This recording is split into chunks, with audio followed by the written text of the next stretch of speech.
Hi friends, please subscribe to Amravati Media and press the bell icon for more latest updates. జగన్ను తిట్టేశాం, ఈ పూటకు చాలు. ఇది TDP మంత్రుల తీరు. కూటమి ప్రభుత్వంలోని మంత్రుల తీరు ఒక్కొక్కరిది ఒక్కొక్క రకంగా ఉంది. కొందరు పనులు చేస్తూ సీఎం చంద్రబాబు దగ్గర మార్కుల కోసం వేచి చూస్తున్నారు. మరికొందరు ప్రెస్ ముందుకు వచ్చి స్టేట్మెంట్లు ఇచ్చి మెప్పు కోసం చూస్తున్నారు. పనులు చేస్తున్న వారిని గుర్తించడం వరకు బాగానే ఉంది. కానీ ఇలా మీడియా ముందుకు వచ్చి స్టేట్మెంట్లు ఇవ్వడం వల్ల, వైసీపీపై నిప్పులు చెరగడం వల్ల వారికి వ్యక్తిగతంగా గ్రాఫ్ పెరగకపోగా తగ్గుతోంది. ఈ విషయాన్ని మంత్రులు గ్రహించాల్సి ఉంటుంది. ఉదాహరణకు మంత్రి వంగలపూడి అనిత పని ఎలా ఉన్నా మీడియా ముందు వైసీపీని తిట్టిపోయడంలో మాత్రం ముందున్నారు. సీఎం చంద్రబాబు చెప్పారు కదా అన్నట్టుగా ఆమె వ్యవహరిస్తున్నారు.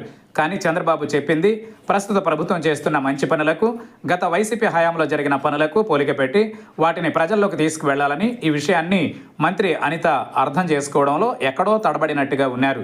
దీంతో ఆమె నోటికి మాత్రమే పని చెబుతున్నారు. పైగా క్షేత్రస్థాయిలో జరుగుతున్న వాటిని ఆమె అసలు సీరియస్గా తీసుకోవడంలోనూ వెనుకబడుతున్నారన్న వాదన వినిపిస్తోంది. మంత్రి సుభాష్ పరిస్థితి కూడా ఇలానే ఉందన్న టాక్ వినిపిస్తోంది. కార్మిక శాఖ మంత్రిగా ఉన్న సుభాష్ ఆ శాఖలో ఏం జరుగుతుందో, కార్మికుల కష్ట నష్టాలు ఏంటో, ప్రభుత్వం వీరికి అందిస్తున్న పథకాలు ఏంటో కూడా తెలియడం లేదు. కేవలం వైసీపీపై విమర్శలు చేయడం వరకే పరిమితమవుతున్నారు. ఇటీవల ఈయనే కొందరు మీడియా మిత్రులను సలహాలు ఇవ్వాలని కోరడం టీడీపీలో చర్చకు దారితీసింది.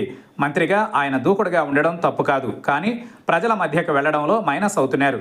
ప్రభుత్వం అమలు చేస్తున్న కార్యక్రమాలపైన పట్టు తెచ్చుకోలేకపోతున్నారనే టాక్ వినిపిస్తోంది. మంత్రి ఆనం పనితీరు మరో రకంగా ఉంది. తనకు రెవెన్యూ లేదా ఆర్థిక శాఖలు ఇచ్చి ఉంటే బాగుండేదని కార్యకర్తల సమావేశంలో వ్యాఖ్యానించారు. ఇది జరిగి చాలా రోజులే అయింది. అయితే ఇచ్చిన శాఖకు న్యాయం చేస్తే ఇతర శాఖలు కోరవచ్చు. కానీ దేవాదాయ శాఖలో ఆయన ముద్ర ఎక్కడా కనిపించడం లేదు. పైగా ఈ శాఖలో ఉన్నతాధికారులే పెత్తనం చేస్తున్నారు.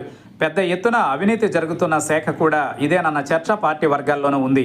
సహజంగా ఇతర శాఖలపై ఉండే ఈ ముద్ర దేవాదాయ శాఖపై పడడం వెనుక మంత్రి పనిచేయకపోవడమే కారణమని అంటున్నారు. ఇలా మరికొందరు కూడా ఉన్నారు. వారంతా పనితీరు మార్చుకోకపోతే చంద్రబాబు ఎంత కష్టపడినా ప్రయోజనం ఉండదన్న వాదన బలంగా వినిపిస్తుండడం గమనార్హం.